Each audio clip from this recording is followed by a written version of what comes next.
आज बनवला मस्त असा कढी पकोडा। खायला खूप चविष्ट लागतो आणि बनवायलाही अगदी सोपा। मी जी पद्धत कढी बनवायची तुम्हाला सांगणार आहे त्या पद्धतीने जर तुम्ही कढी बनवली तर तुमची कढी कधीही फुटणार नाही। नमस्कार, मी संगीता, तुमचं स्वागत आहे माझ्या नवीन व्हिडिओमध्ये। तर सर्वात आधी तर आपण कढीचा व भजीचा मसाला तयार करून घेऊया। तर मसाल्यामध्ये मी घेतला आहे हिरवी मिरची, लसूण, एक अद्रकचा तुकडा, थोडीशी कोथिंबीर आणि 1 चम्मच जिरे घेतलेले आहे। आता हे सर्व वाटून घेऊया। तर तुम्ही मिक्सरमध्येही वाटू शकता, मी इथे खलबत्त्यामध्ये वाटत आहे जेणेकरून कढीची चव अजून वाढते। आता तुम्ही इथे पाहू शकता, हा मसाला मी सर्व वाटून घेतलेला आहे। तो एका प्लेटमध्ये बाजूला काढून ठेवूया।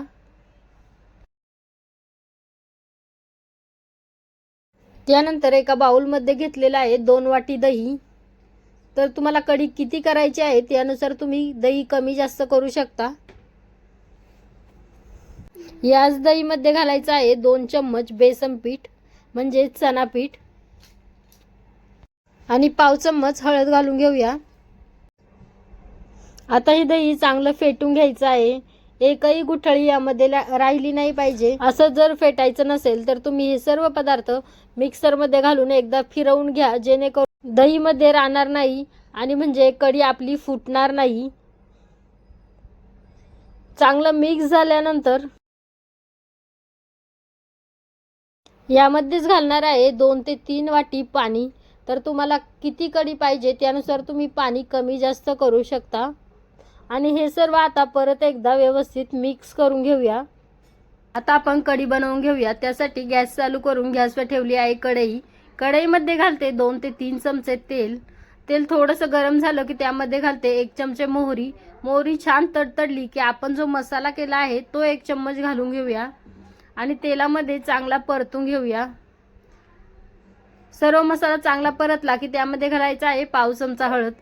हळद आपण दहीमध्ये थोडी घातलेली आहे त्यामुळे थोडीच हळद घालायची। त्यानंतर घालूया कढीपत्ता। आता हे सर्व तेलामध्ये चांगलं परतून घेऊया। हे सर्व छान परतलं की त्यामध्ये घालायचं आहे फेटून घेतलेलं दही आणि यामध्येच घालूया थोडंसं पाणी। कढी जर तुम्हाला कमी वाटत असेल तर यावेळी थोडंसं पाणी घालून तुम्ही कढी वाढवू शकता। त्यानंतर सर्व कढी एकदा मिक्स करून छान उकळी येण्यासाठी ठेवून देऊ। तोपर्यंत आपण आता भजीची तयारी करूया। तर भजी करण्यासाठी इथे मी घेतलेला आहे 1 वाटी बेसन, आपण जो मसाला वाटलेला होता तो, त्यानंतर पाव चमचा हळद, अर्धा चमचा ओवा आणि चवीनुसार मीठ घेतलेलं आहे।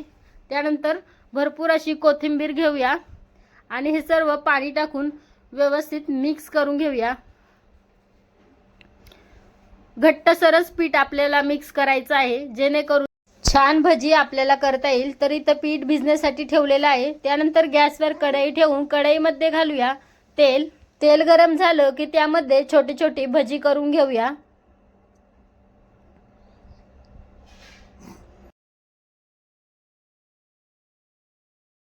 आता ही भजी छान दोन्ही साइडने तळून घ्यायची आहे। भजी छान तळून झालेली आहे। आता भजे बाजूला काढून घेऊया। तर तुम्ही पाहू शकता भजी छान आपले तयार झालेले आहे आणि कढी ही छान उकळलेली आहे। कढी ही छान तयार झाली आहे। आता आपण या कढीमध्ये घालणार आहे चवीनुसार मीठ। आता हे तुम्ही लक्षात ठेवा की मीठ आपण सर्वात लास्टला घातलेलं आहे, ज्यामुळे कढी आपली अजिबातही फुटणार नाही। कितीही उकळी काढली तरीही कढी फुटणार नाही। तर ही खूप महत्त्वाची टिप्स आहे। आता कढीमध्ये घालूया पकोडे म्हणजेच भजी आणि परत एकदा कढी छान पैकी मिक्स करून घेऊया। त्यानंतर आपण घालूया कोथिंबीर। तयार आहे आपला चविष्ट असा कढी पकोडा। तुम्हाला ही रेसिपी कशी वाटली कमेंटमध्ये नक्कीच सांगा। व्हिडिओ आवडल्यास व्हिडिओला लाईक, शेअर, चॅनलला सबस्क्राईब देखील नक्की करा। भेटूया पुन्हा नवीन अशाच एका व्हिडिओमध्ये।